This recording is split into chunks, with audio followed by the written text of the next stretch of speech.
आज हम फिज़िक्स में जो पहला चैप्टर है इसका लेक्चर नंबर 29 स्टार्ट करते हैं। तो आज हम लेक्चर नंबर 29 स्टार्ट करते हैं। तो आज अपन इस लेक्चर में ये जो टॉपिक पढ़ेंगे, इस टॉपिक का नाम है विद्युत द्विध्रुव के कारण विद्युत क्षेत्र की तीव्रता। तो विद्युत द्विध्रुव के कारण विद्युत क्षेत्र की तीव्रता। तो अपन इस टॉपिक में क्या करेंगे कि जो विद्युत द्विध्रुव होता है, विद्युत द्विध्रुव के कारण जो विद्युत क्षेत्र की तीव्रता है वो दो स्थितियों में ज्ञात की जा सकती है। तो विद्युत द्विध्रुव के कारण विद्युत क्षेत्र की जो तीव्रता है वो हम दो स्थितियों में ज्ञात करते हैं। तो नंबर एक है अक्षीय या अनुदैर्घ्य स्थिति। तो इसमें अपन ये पढ़ेंगे कि जो विद्युत द्विध्रुव होता है उसके अक्ष के ऊपर किसी बिंदु पर हम विद्युत क्षेत्र की तीव्रता ज्ञात करेंगे तो ये क्या हो जाएगा, अक्षीय या अनुदैर्घ्य स्थिति में विद्युत क्षेत्र की तीव्रता अपन निकालेंगे किसी बिंदु पर। नंबर 2 क्या होता है, दूसरा टॉपिक अपन पढ़ेंगे निरक्षीय या अनुप्रस्थ स्थिति। तो निरक्षीय या अनुप्रस्थ स्थिति में अपन क्या करेंगे कि जो विद्युत द्विध्रुव होता है इस विद्युत द्विध्रुव के मध्य बिंदु O से इसके लंबवत गुजरने वाली जो रेखा होगी उसे अपन क्या कहेंगे, निरक्षीय रेखा या अनुप्रस्थ स्थिति कहेंगे। तो विद्युत द्विध्रुव के मध्य बिंदु से लंबवत गुजरने वाली ये जो रेखा है, ये जो निरक्ष रेखा है, इसके किसी बिंदु पर अपन विद्युत क्षेत्र की तीव्रता ज्ञात करेंगे तो ये निरक्षीय या अनुप्रस्थ स्थिति में क्या होगी, विद्युत क्षेत्र की तीव्रता हम ज्ञात करेंगे। तो ये जो अक्षीय स्थिति होती है, जो अक्षीय रेखा होती है, इसको अपन अनुदैर्घ्य स्थिति भी अपन कहेंगे। और जो निरक्षीय रेखा होती है इसको अपन क्या कहेंगे, अनुप्रस्थ स्थिति। तो अक्षीय रेखा अक्ष पर यानी अनुदैर्घ्य स्थिति, निरक्षीय रेखा यानी निरक्ष रेखा पर यानी अनुप्रस्थ स्थिति इसको अपन कहेंगे। तो ये जो दो टॉपिक हैं, तो इस टॉपिक में अपन ये दो टॉपिक पढ़ेंगे और ये जो दोनों टॉपिक हैं बहुत इम्पोर्टेंट हैं। कई बार इसमें से एग्जाम में बड़े क्वेश्चन आते हैं। तो ये जो दो टॉपिक पढ़ेंगे बहुत इम्पोर्टेंट हैं और इस चैप्टर में ये अपने इस टॉपिक में ये दो टॉपिक अपने बचे हैं और ये दोनों टॉपिक ही बहुत इम्पोर्टेंट हैं। तो ये टॉपिक अपना बहुत इम्पोर्टेंट है। तो सबसे पहले अपन स्टार्ट करते हैं। तो सबसे पहले अपन नंबर 1 स्टार्ट करते हैं। तो नंबर 1 अक्षीय या अनुदैर्घ्य स्थिति। तो इसका मतलब ये होगा कि विद्युत द्विध्रुव के कारण अक्षीय रेखा पर स्थित बिंदु पर विद्युत क्षेत्र की तीव्रता।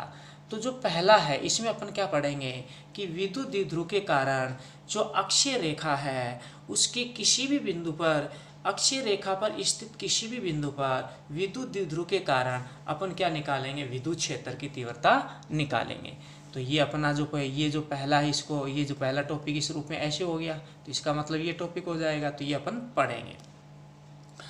तो सबसे पहले इसको अपन समझते हैं डायग्राम से, फिर बाद में डायग्राम अच्छे से समझ में आ जाएगा तो फिर इसका अपन डेरिवेशन करेंगे और बहुत इंपॉर्टेंट टॉपिक है। तो अपन क्या करते हैं कि ये जो ए बी, तो ए बी यहाँ पर एक विद्युत द्विध्रुव है। तो ए बी एक अपन ने ये ए बी क्या है, एक विद्युत द्विध्रुव है। तो ये जो ए बी विद्युत द्विध्रुव है इसके बिंदु ए पर -q आवेश है और विद्युत द्विध्रुव के बिंदु बी पर +q आवेश है। तो -q और +q आवेश से मिलकर ये क्या बन रहा है, विद्युत द्विध्रुव ए बी बन रहा है। तो ए पर -q आवेश, बी पर क्या +q आवेश है। अब ये जो ए बी विद्युत द्विध्रुव है इसकी लंबाई अपन क्या लेते हैं, 12 लेते हैं। तो विद्युत द्विध्रुव ये जो ए बी है, इस विद्युत द्विध्रुव ए बी का ये मध्य बिंदु O होगा।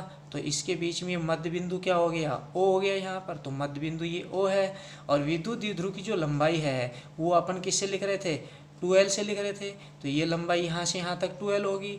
तो ये लंबाई इसके सामने ये अपन ने क्या दिखा दी, ये लंबाई अपन ने 12 दिखा दी। तो ये लंबाई 12 होगी विद्युत द्विध्रुव ए बी की। अब जो आधी लंबाई है इसकी मध्य बिंदु O तक, तो आधी लंबाई इसकी क्या हो जाएगी, यहाँ से यहाँ तक L हो जाएगी। तो ये L होगी। फिर शेष ये जो आधी लंबाई है यहाँ से यहाँ तक, तो ये क्या होगी, L होगी। तो ये लंबाई L होगी, तो ये लंबाई L होगी, तो यहाँ से यहाँ तक L, तो ये लंबाई कितनी होगी, L होगी। तो ये हो गया। अब अपन इससे आगे ये देखते हैं कि जो विद्युत द्विध्रुव होता है, इसका जो विद्युत द्विध्रुव आघूर्ण होता है, इसकी जो दिशा होती है वो ऋणावेश से धनावेश की ओर ऐसे होती है। तो ये दिशा ऐसे होगी, तो ये दिशा ऐसे होगी, तो ये अपन ने दिशा दिखा दी। और इस दिशा को विद्युत द्विध्रुव आघूर्ण को अपन किससे लिख देंगे, सदिश P से। तो ये सदिश P से अपन ने लिख दिया। अब अपन क्या करते हैं कि विद्युत द्विध्रुव की ये जो विद्युत द्विध्रुव AB है, इसकी ये लंबाई ऐसे है, तो इसकी लंबाई के अनुदिश ये इसकी अक्ष होगी। तो विद्युत द्विध्रुव की लंबाई के अनुदिश ये इसकी अक्ष होगी, यानी अक्षीय स्थिति होगी, यानी ये अनुदैर्घ्य स्थिति होगी। तो अब अपन क्या करते हैं कि ये जो विद्युत द्विध्रुव AB होता है, इसका जो मध्य बिंदु O है, मध्य बिंदु O से R दूरी पर ये बिंदु P है। तो मध्य बिंदु O से R दूरी पर इस अक्षीय रेखा पर ये बिंदु P है। इस बिंदु P पर इस विद्युत द्विध्रुव के कारण अपन क्या करेंगे, विद्युत क्षेत्र की तीव्रता ज्ञात करेंगे। तो O से P तक की दूरी R, तो O के सामने ये, O के सामने ये, P के सामने ये, तो O से P तक दूरी R, तो O से P तक की ये दूरी क्या होगी, O से P तक की ये दूरी यहाँ से यहाँ तक अपन ने R दिखा दी। तो ये दूरी अपन ने R लिख दी यहाँ पर, ये हो गया। अब अपन इसके आगे क्या करते हैं, अब अपन इसके आगे क्या करते हैं कि अपने पास ये जो विद्युत द्विध्रुव AB होता है, इस विद्युत द्विध्रुव AB के कारण बिंदु P पर अपन विद्युत क्षेत्र की तीव्रता निकालेंगे। तो सबसे पहले अपन क्या करेंगे इसमें कि ये जो बिंदु आवेश प्लस Q होता है, तो बिंदु आवेश के कारण किसी बिंदु पर विद्युत क्षेत्र की तीव्रता होती है। तो बिंदु आवेश प्लस Q के कारण बिंदु P पर विद्युत क्षेत्र की तीव्रता होगी। और फिर बिंदु आवेश माइनस Q के कारण बिंदु P पर क्या होगी, विद्युत क्षेत्र की तीव्रता होगी।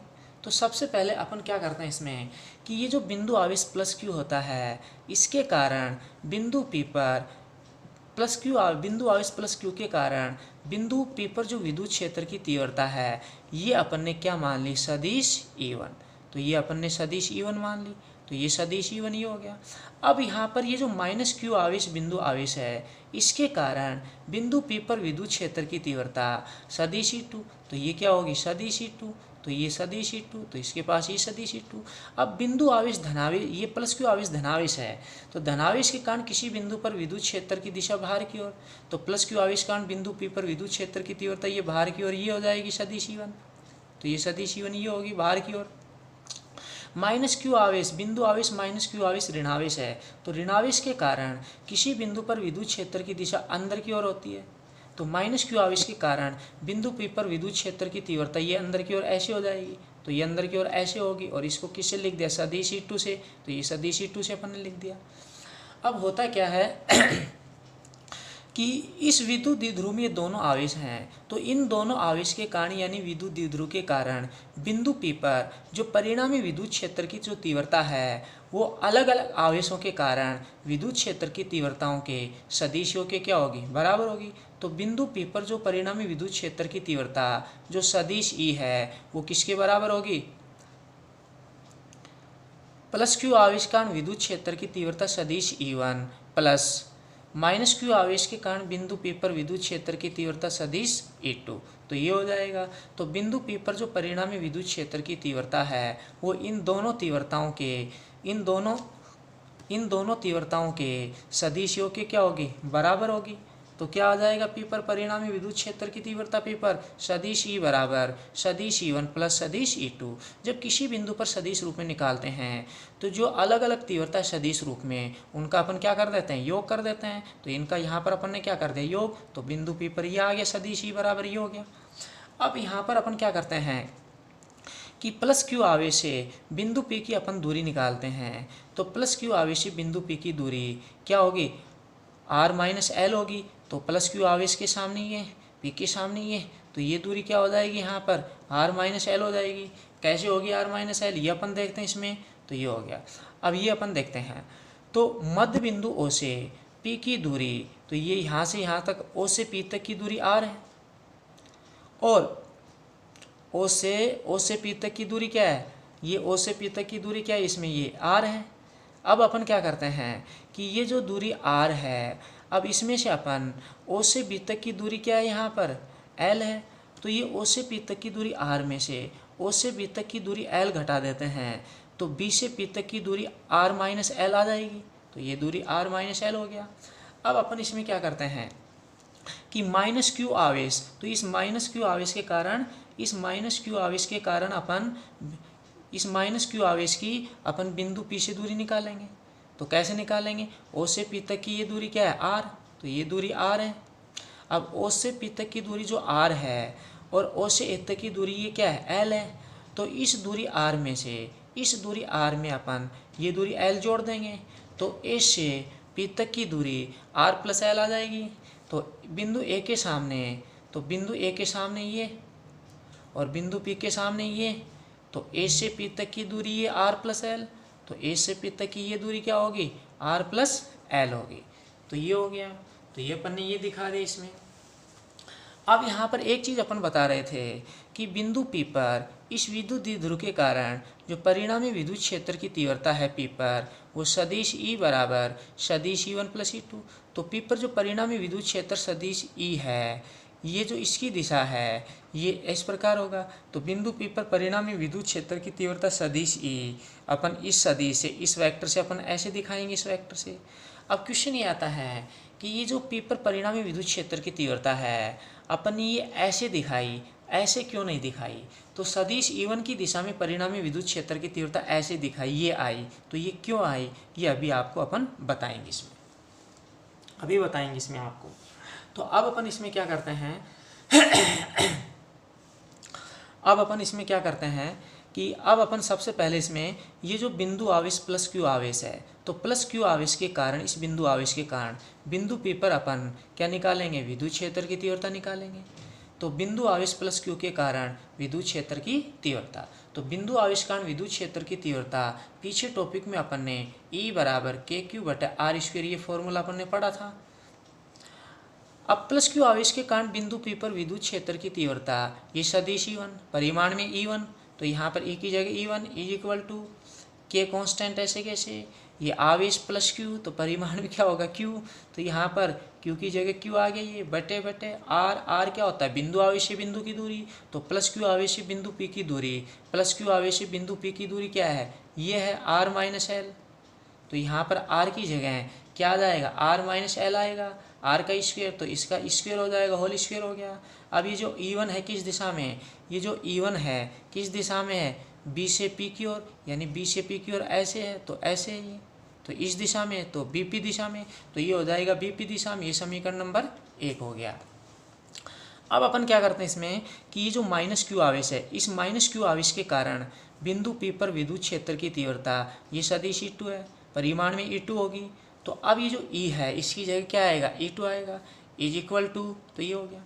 अब ये K, तो ये क्या आ गया, अब Q क्या है बिंदु आवेश, तो माइनस क्यू आवेश के कारण ये विद्युत क्षेत्र की तीव्रता है, तो माइनस क्यू का परिमाण लेंगे Q, तो यहाँ पर ये जो Q है इस Q की जगह क्या आएगा Q आ जाएगा, ये बटे, तो ये बटे कर दिया। अब R दूरी होती है, तो यहाँ पर माइनस क्यू आवेश से बिंदु P की दूरी, तो माइनस क्यू आवेश से बिंदु P की दूरी क्या होगी R प्लस एल होगी, ये दूरी क्या हो जाएगी R प्लस एल, तो R की जगह क्या आएगा R प्लस एल, इसका स्क्वायर हो जाएगा। तो यहाँ पर इसमें क्या आ गया R प्लस एल आ गया, इसका स्क्वायर हो गया। अब जो E2 किस दिशा में है, तो E2, ये जो E2 है किस दिशा में, P से A की ओर है, तो ये जो E2 है इस दिशा में यानी P से A की ओर है, तो ये PA दिशा में है, तो ये अपन ने ब्रैकेट में क्या लिख दिया PA दिशा में। ये समीकरण नंबर 2। अब अपन क्या करेंगे बच्चों, अब अपन यहाँ पर अपन जानते हैं, अब अपन इसमें थोड़ा सा देखेंगे कि बिंदु आवेश के कारण किसी बिंदु पर विद्युत क्षेत्र की तीव्रता का ये सूत्र होता है। बिंदु आवेश कारण किसी बिंदु पर विद्युत क्षेत्र की तीव्रता का ये सूत्र होता है। अब यहाँ पर अपन देखेंगे प्लस क्यू आवेश के कारण जब बिंदु P पर विद्युत क्षेत्र की तीव्रता E1 निकालते हैं, E1 यहाँ पर निकालते हैं, तो ये E1 यहाँ पर अपन निकालते हैं, तो Q से P की दूरी ये क्या होगी कम होगी। और माइनस क्यू आवेश के कारण जब P पर विद्युत क्षेत्र की तीव्रता E2 निकालते हैं, तो माइनस क्यू आवेश से या बिंदु A से जो P की दूरी वो क्या होगी ज़्यादा होगी। तो यहाँ से अपन देख सकते हैं, तो प्लस क्यू आवेश के लिए, तो प्लस क्यू आवेश की बिंदु P से दूरी क्या है कम है, तो R कम होगा, तो E क्या होगा ज़्यादा होगा। तो ई ज़्यादा होगा, तो इसका मतलब प्लस क्यू आवेशकांड पी पर विद्युत क्षेत्र की तीव्रता E1 क्या होगी, ज़्यादा होगी पी पर। अब माइनस क्यू आवेशकांड पी पर विद्युत क्षेत्र की तीव्रता E2 निकालते हैं, और माइनस क्यू आवेश की बिंदु पी से दूरी ज़्यादा है, तो R ज़्यादा होगा, तो नीचे R ज़्यादा होगा, E कम होगा, तो माइनस क्यू आवेशकांड पी पर विद्युत क्षेत्र की तीव्रता E2 क्या हो जाएगी, यहाँ पर कम हो जाएगी, तो E2 कम होगी। तो यहाँ से देख सकते हैं प्लस क्यू आवेशकांड बिंदु पी पर E1 ज़्यादा होगा, माइनस क्यू आवेश के कारण बिंदु पी पर E2 क्या होगा, कम होगा। तो यहाँ पर मैंने लिखा, चूंकि अपन जानते हैं E1 ग्रेटर देन E2, यानी E1 ज़्यादा है, E2 कम है बिंदु P पर। तो अब अपन क्या करेंगे, ये जो बिंदु P है, तो इस बिंदु P पर परिणामी विद्युत क्षेत्र की तीव्रता निकालेंगे इस विद्युत द्विध्रुव के कारण P पर। तो बिंदु P पर जो परिणामी विद्युत क्षेत्र की तीव्रता है वो परिमाण में अपन निकालेंगे, तो सदिश ही, तो परिमाण में क्या होगा, E होगा बराबर तो अपन परिमाण में निकालेंगे तो अपन यहाँ पर परिमाण में निकालेंगे, तो सदिश ई का परिमाण E होगा इज इक्वल टू। अब अपन देख सकते हैं यहाँ पर कि ये जो सदिश E1 है इस दिशा में है, और ये जो सदिश E2 है इस दिशा में है, तो ये जो सदिश E1 और सदिश E2 यहाँ पर विपरीत दिशा में है, और E1 ज़्यादा है, E2 कम है, तो ज़्यादा E1 में से कम E2 घटा देंगे, तो ज़्यादा E1 में से कम E2 घटाएंगे तो P पर परिणामी विद्युत क्षेत्र की तीव्रता परिमाण में आ जाएगी। तो बिंदु P पर परिणामी विद्युत क्षेत्र की तीव्रता का जो परिमाण है E बराबर क्या हो जाएगा, ज़्यादा E1 में से अपन ने यहाँ पर माइनस यानी घटा दिया, E2 कम घटा दिए, तो E1 माइनस E2 ये आ गया। अब अपन यहाँ से देख सकते हैं कि P पर E1 ज़्यादा है और P पर E2 कम है, और दोनों एक दूसरे के विपरीत दिशा में हैं, तो ज़्यादा E1 में से कम E2 घटाएंगे तो P पर परिणामी विद्युत क्षेत्र की तीव्रता सदिश E1 की दिशा में ऐसे आ जाएगी। तो ये सदिश E1 की दिशा में कैसे आ जाएगी, ऐसे आ जाएगी। इसलिए बिंदु P पर परिणामी विद्युत क्षेत्र की तीव्रता सदिश E अपन ने सदिश E1 की दिशा में ऐसे दिखाई है। तो ये कारण आ गया, मैंने बताया था, ये समझा दिया मैंने, ये हो गया, तो ये हो गया। अब अपन इसमें क्या करते हैं तो ये अपने पास समीकरण नंबर क्या होगी, 3। तो ये समीकरण नंबर क्या होगी, 3 होगी। तो ये समीकरण 3 मान ली। अब अपन यहाँ पर इसमें क्या करते हैं, अब ये जो अपने पास E1 है और ये अपने पास जो E2 है, तो E1 और E2 का ये जो मान है समीकरण 3 में यहाँ पर रख देंगे अपन। तो E बराबर, तो अपन ने लिख दिया E1 तथा E2 का मान समीकरण 3 में रखने पर, तो E बराबर ये हो गया। अब अपन क्या करते हैं, समीकरण 1 से E1 की ये वैल्यू यहाँ से अपन यहाँ पर रखेंगे, तो ये वैल्यू यहाँ पर आ गई, फिर ये माइनस, तो ये अपन ने माइनस कर दिया। अब अपन E2 की ये वैल्यू यहाँ से, ये वैल्यू यहाँ से अपन यहाँ पर रखेंगे, तो ये वैल्यू यहाँ से यहाँ पर आ गई, तो यहाँ से ये वैल्यू यहाँ से यहाँ पर, तो यहाँ पर रख दिया अपन ने, तो ये आ गया अपने पास। अब अपन क्या करते हैं, E बराबर, तो अब इसमें यहाँ पर आ गया E बराबर, फिर अपन क्या करते हैं, इसमें यहाँ पर KQ है और इस पद में भी यहाँ पर KQ है, तो KQ कॉमन ले लेंगे, तो KQ कॉमन लेंगे ब्रैकेट, फिर ये कॉमन आ गया, 1 बटा ये बच जाएगा माइनस, KQ कॉमन आ गया था, 1 बटा ये बच जाएगा, ब्रैकेट बंद कर देंगे, तो ये अपने पास यहाँ पर आ गया। तो E बराबर KQ कॉमन लिया था, 1 बटे ये आ गया माइनस, फिर KQ कॉमन आया था, 1 बटे ये बच गया था, ब्रैकेट बंद, तो ये आ गया अपने पास। अब अपन इसमें क्या करते हैं, E बराबर KQ, तो KQ ऐसे कैसे ब्रैकेट ये हो गया। अब ये R माइनस एल का whole square, R plus L का होल स्क्वायर, ये दोनों अलग अलग पद हैं, तो ये दोनों पद यहाँ पर लघुत्तम, तो ये दोनों पद यहाँ पर लघुत्तम आ गए। अब इसका भाग इसमें एक बार लगेगा, R प्लस एल का होल स्क्वायर 1 से गुणा होगा, तो R प्लस एल का होल स्क्वायर, ये माइनस, तो ये माइनस कर दिया अपन ने। R प्लस एल का होल स्क्वायर का इस R प्लस एल का होल स्क्वायर में एक बार भाग लगेगा, तो R माइनस, तो ये है R माइनस एल का होल स्क्वायर बच गया, और ये ऊपर ये R माइनस एल का होल स्क्वायर ये जो बचेगा ये ऊपर 1 से गुणा, तो यहाँ पर क्या आ जाएगा, ये R माइनस एल का होल स्क्वायर ही आ जाएगा जब 1 से गुणा होगा, तो R माइनस एल का होल स्क्वायर ही आ गया, ब्रैकेट बंद। अब यहाँ पर इससे आगे E बराबर KQ ब्रैकेट, ये ब्रैकेट हो गया। अब A प्लस बी के होल स्क्वायर से इसको यहाँ पर खोलेंगे, तो A स्क्वायर, तो इसका मतलब R का स्क्वायर प्लस B स्क्वायर, तो L का स्क्वायर हो जाएगा, फिर प्लस क्या होता है 2A भी होता है, प्लस 2, A की जगह R, B की जगह क्या आ गया L आ गया, माइनस, तो ये माइनस कर दिया। अब a माइनस बी के होल स्क्वायर से खुलेगा A square plus B square minus 2ab, तो ए स्क्वायर तो r का स्क्वायर प्लस बी स्क्वायर तो l का स्क्वायर हो गया माइनस 2ab, तो a की जगह r आ गया, b की जगह क्या आ गया l आ गया, ब्रैकेट बंद, बटे, तो ये अपन ने यहाँ पर बटे कर दिया, ये पद ऐसे कैसे आ गया, ये पद ऐसे कैसे, तो ये पद ऐसे कैसे, ये ऐसे कैसे आ गया।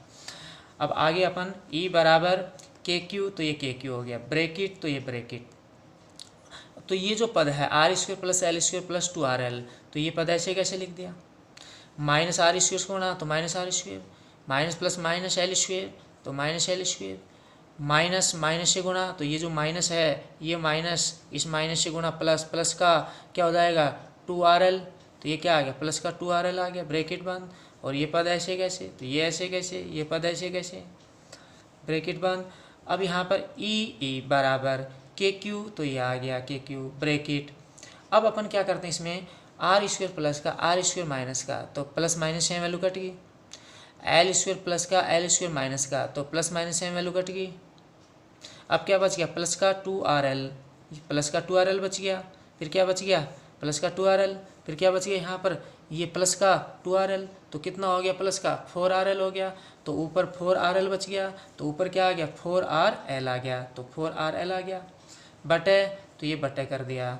अब देख सकते हैं a माइनस बी का whole square into A plus B का होल स्क्वायर, तो क्या हो जाएगा अपने पास, तो यहाँ पर अपने पास क्या हो जाएगा, तो अपन जानते हैं a minus B into A plus B क्या हो जाएगा, A square minus B square होता है। तो यहाँ पर ये जो स्क्वायर है इसको अपन थोड़ा सा कुछ समय के लिए भूल जाते हैं, इस स्क्वायर को अपन थोड़ा सा मान लो भूल जाते हैं, यहाँ पर थोड़ा सा इसको भूल जाते हैं, तो a minus B into A plus B, तो A square minus B square, तो क्या आ जाएगा a की जगह आर का स्क्वायर माइनस बी स्क्वायर, तो b की जगह क्या है l, तो l का स्क्वायर, लेकिन इसके ऊपर भी होल स्क्वायर, इसके ऊपर भी होल स्क्वायर, तो ये स्क्वायर स्क्वायर, तो इस पूरे के ऊपर भी क्या आ जाएगा स्क्वायर आ जाएगा, तो आर माइनस एल का whole square into R plus L का होल स्क्वायर क्या आ जाएगा R square minus L square, और इस पूरे का क्या होगा होल स्क्वायर, ये इस होल स्क्वायर स्क्वायर हो जाएगा, तो ये आ गया, तो ये ब्रैकेट बंद, तो ब्रैकेट बंद कर दिया। अब अपन क्या करते हैं ई बराबर ये ई बराबर के, तो ये के लिख दिया। अब ये जो Q है इस Q को अपन क्या करेंगे, इस Q को अपन अंदर मल्टीप्लाई करके लिखेंगे, और यहाँ पर कुछ दूसरे तरीके से अपन इसको व्यवस्थित करेंगे कुछ बनाने के लिए। तो अपन क्या करते हैं इसमें, तो ये जो अपने पास 4 है, तो 4 को अपन क्या लिख सकते हैं 2 गुणा 2, तो 4 को 2 गुणा 2 लिखेंगे, तो 1 2 ये बाहर आ गया, और 1 2 बच जाएगा, तो 1 2 को अपन क्या लिखेंगे 1 2 को L के साथ लिखेंगे, तो Q इंटू 2L, तो ये Q इंटू 2L, तो ये लिख दिया अपन ने। फिर क्या बच गया, तो ये Q भी आ गया, 4 भी आ लिया, 2 गुणा 2 करके लिखा, 2 जगह 2 2, तो Q भी आ गया, 4 भी आ गया, L भी आ गया, क्या बच गया R, तो ये इंटू R ये हो गया। जब इसको अपन सोल्व करेंगे तो 2 गुणा 2 4 Q L R, तो क्या आ जाएगा 4 Q L R, तो 4 Q L R वापस वही आ जाएगा, तो इसको अपन ऐसे लिख सकते हैं। अब ये बटे में बटे, तो ये बटे, नीचे क्या है R square minus L square का होल स्क्वायर, तो ये R square minus L square का होल स्क्वायर, तो ये पद ऐसे कैसे यहाँ पर आ गया, तो ये हो गया। अब अपन को इस पद को, ये जो पद है इसको इस प्रकार लिखा ये जो Q इंटू 4RL है इसको इस रूप में लिखा था, सोल्व किया तो वापस Q इंटू 4RL वापस आ गया, सोल्व करेंगे तो वापस आएगा। तो इसको जब इस रूप में लिखा तो इसलिए लिखा कि Q इंटू 2L क्या होता है विद्युत द्विध्रुव आघूर्ण होता है, अपन जानते हैं। तो चूँकि अपन जानते हैं विद्युत द्विध्रुव आघूर्ण P बराबर Q इंटू 2L होता है, तो Q इंटू 2L की जगह अपन क्या रखेंगे P रखेंगे। अब इससे आगे अपन चलते हैं, इसमें E बराबर, तो ये E बराबर यहाँ पर K है तो अपन ने ये K लिख दिया, K है तो अपन ने K लिख दिया। अब अपन इससे आगे देखते हैं Q इंटू 2L की जगह अपन P रखेंगे, तो यहाँ पर इसकी जगह इस पद की जगह ब्रैकेट में क्या आएगा, यहाँ पर जो ब्रैकेट में इसकी जगह P, तो ये P हो जाएगा, तो 2PR, तो क्या आ गया यहाँ पर 2PR ये आ गया। फिर बटे, तो ये अपन ने बटे कर दिया, और ये जो पद है R square minus L square का होल स्क्वायर, ये जो पद है ऐसे के ऐसे यहाँ पर आ जाएगा, तो ये पद ऐसे कैसे यहाँ पर आ गया। अब अपन यहाँ पर क्या करते हैं अपन क्या करेंगे कि विद्युत द्विध्रुव के कारण मध्य बिंदु O से R दूरी पर अक्ष पर जो बिंदु P है वहाँ पर अपन विद्युत क्षेत्र की तीव्रता निकालेंगे विद्युत द्विध्रुव के कारण। तो विद्युत द्विध्रुव के कारण अपन निकालेंगे, तो अपन क्या करेंगे, इस फॉर्मूले को अपन थोड़ा सा और सरल कर लेते हैं। तो विद्युत द्विध्रुव के कारण मध्य बिंदु O से R दूरी पर अक्षीय रेखा पर बिंदु P पर विद्युत क्षेत्र की तीव्रता E बराबर ही आ गया। लेकिन इसको और थोड़ा सा सरलतम रूप में इस फॉर्मूले को अपन लिखेंगे, तो और अपन इसको सरलतम रूप में लिखेंगे तो अपन एक कंडीशन मान लेते हैं, जब R ग्रेटर देन L, जब R ग्रेटर देन L हो तो L स्क्वायर को नगण्य मानने पर, यानी अपन ने मान लिया कि ये जो R है इसकी तुलना में L बहुत छोटा है। तो अपन यहाँ पर एक बार देख सकते हैं इसमें कि O से P तक की दूरी, O से P तक की जो दूरी R होती है, O से P तक की जो दूरी R होती है इसकी तुलना में L बहुत छोटा होता है। L बहुत छोटा है। तो जब L का मान यानी 1 से L का मान, जब L का मान बहुत छोटा होगा, 1 से बहुत छोटी संख्या होगी, दशमलव में 1 से बहुत छोटी संख्या होगी, और L का जब अपन और स्क्वायर करेंगे तो वो और छोटी हो जाएगी। तो इसका मतलब L स्क्वायर और छोटी होगी, तो L स्क्वायर को अपन नगण्य मानेंगे। तो L स्क्वायर को नगण्य मानने का मतलब L स्क्वायर की जगह अपन 0 रख देंगे।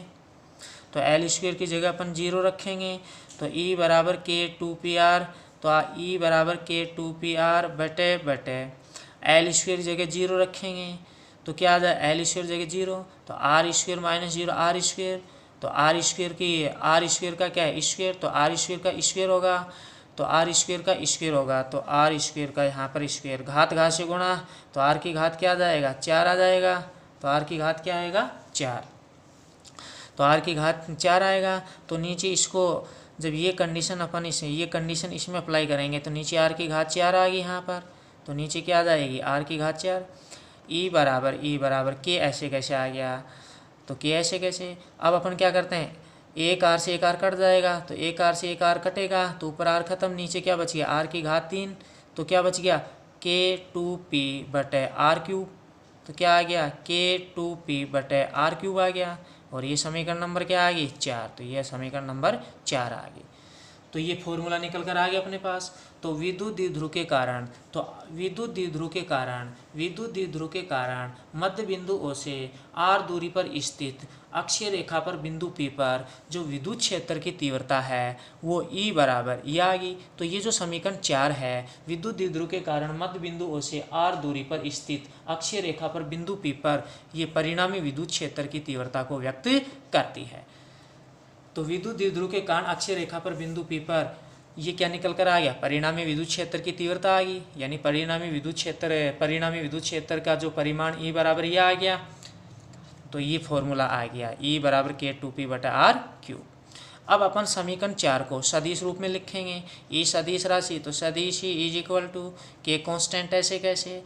अब दो संख्या अदिश राशि ऐसे कैसे, P विद्युत द्विध्रुव आगुण सदिश राशि है तो P के ऊपर सदिश आएगा, तो सदिश P, तो यहाँ पर सदिश P कर दिया बटे अब यहाँ R3, तो ये R3 लिख दिया। अब नीचे R है तो यहाँ पर R कैप लगाने की ज़रूरत नहीं है, क्योंकि जब इधर इस पद में कोई भी एक सदिश राशि आ जाती है तो R कैप करने की ज़रूरत नहीं है यहाँ पर, क्योंकि P यहाँ पर सदिश राशि आ गई, तो P सदिश राशि आ गई, R है तो R कैप नहीं लगाएंगे, इतना ही करके छोड़ देंगे, तो ये सदिश रूप में आ गया। तो ये सदिश रूप में, तो विद्युत द्विध्रुव के कारण अक्षीय रेखा पर स्थित बिंदु P पर परिणाम विद्युत क्षेत्र की तीव्रता सदिश ही बराबर ये सदिश रूप में, और E बराबर ये क्या है परिमाण के रूप में आई अपने पास। तो ये हो गया। अब अपन यहाँ से देखेंगे कि अब यहाँ से अपन थोड़ा सा इसमें देखते हैं, विद्युत द्विध्रुव आघूर्ण सदिश P की जो दिशा है वो A से B की ओर ऐसे है, और बिंदु P पर परिणामी विद्युत क्षेत्र की तीव्रता, यानी जो परिणामी विद्युत क्षेत्र है इसकी दिशा कैसे है ऐसे। ये परिणामी विद्युत क्षेत्र P पर परिणामी विद्युत क्षेत्र सदिश ही कैसे है ऐसे है, तो P पर परिणामी विद्युत क्षेत्र ये ऐसे है, इस दिशा में है। तो विद्युत द्विध्रुव आघूर्ण की दिशा, विद्युत द्विध्रुव आघूर्ण सदिश P की दिशा ये A से B की ओर ऐसे है, और P पर परिणाम विद्युत क्षेत्र की दिशा भी ऐसे है। तो ये सदिश P भी इस दिशा में है ऐसे, इस दिशा में ऐसे है, और ये जो पी पर सदिश ई है, पी पर जो सदिश है ये भी इस दिशा में है, तो ये भी इस दिशा में, और यहाँ पर सदिश ई ये भी इस दिशा में है। तो विद्युत द्विध्रुव के कारण अक्षीय रेखा पर बिंदु P पर जब विद्युत क्षेत्र की तीव्रता निकालते हैं, तो जो विद्युत क्षेत्र की तीव्रता सदिश E है, विद्युत क्षेत्र की तीव्रता ये सदिश E और विद्युत द्विध्रुव आघूर्ण जो सदिश P है, ये दोनों समान दिशा में होते हैं। तो विद्युत द्विध्रुव के कारण अक्षीय रेखा पर अपन बिंदु P पर विद्युत क्षेत्र की तीव्रता निकालते हैं, तो विद्युत क्षेत्र की तीव्रता सदिश E और विद्युत द्विध्रुव आघूर्ण सदिश P ये दोनों समान दिशा में होते हैं। तो ये दोनों अक्ष के अनुदिश, यानी ये दोनों क्या होते हैं, ये भी ऐसे और ये भी ऐसे, ये दोनों समान दिशा में होते हैं। तो ये दोनों समान दिशा में होते हैं, और किस दिशा में होते हैं, OP दिशा में होते हैं। तो ये दोनों समान दिशा में OP दिशा में होंगे। तो यहाँ पर ये हो गया अपने पास। तो ये जो OP दिशा OP, तो O से P की ओर, तो O से P की ओर ऐसे, तो OP दिशा ये होगी। तो इस OP दिशा में ही ये विद्युत क्षेत्र सदिश ही, इस O से P, तो OP दिशा में विद्युत क्षेत्र सदिश ही है ऐसे, और इस OP दिशा में ही विद्युत द्विध्रुव आघूर्ण सदिश P ऐसे, तो OP दिशा में ही विद्युत द्विध्रुव आघूर्ण सदिश P ये ऐसे है, तो OP दिशा में ये है ऐसे, तो OP दिशा में ये सदिश P इस प्रकार है। तो यहाँ से अपन ने समझा दी यहाँ पर। तो ये जो अपना टॉपिक है, तो ये जो अपना टॉपिक था विद्युत द्विध्रुव के कारण अक्ष के किसी बिंदु पर स्थित विद्युत क्षेत्र की जो तीव्रता अपन ने निकाली है। तो ये पूरा जो टॉपिक अपना पूरा टॉपिक है ये कंप्लीट हो गया है, और बहुत अच्छे से अपन ने ये समझा दिया है। इससे संबंधित जो नोट्स हैं वो डिस्क्रिप्शन में आपको वहाँ पर मिल जाएंगे, PDF के रूप में वहाँ पर आपको मिल जाएंगे, लिंक है वहाँ पर, उसको प्रेस करके आप देख सकते हैं, नोट कर सकते हैं। तो ये एक टॉपिक अपना कंप्लीट हो गया। अब ये जो दूसरा टॉपिक है ये अपना बच गया। तो ये जो दूसरा टॉपिक है अपना, ये दूसरा टॉपिक है, ये भी बहुत इंपॉर्टेंट है। इसको अपन अगले लेक्चर में स्टार्ट करेंगे। धन्यवाद।